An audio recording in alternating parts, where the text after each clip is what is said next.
ترقی پسند شاعر احمد فراز 90 برس قبل 12 جنوری کو کوہاٹ میں پیدا ہوئے، بعد ازاں ان کا خاندان پشاور منتقل ہو گیا۔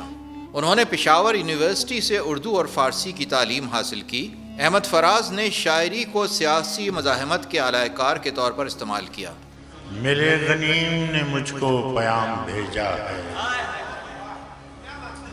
کہ حلقہ زن ہے میرے گرد لشکری اس کے۔ میرے غنیم نے مجھ کو پیام بھیجا ہے کہ حلقہ زن ہے میرے گرد لشکری اس کے۔ فصیل شہر کے ہر برج ہر منارے پر کماں بدست ستادہ ہیں عسکری اس کے۔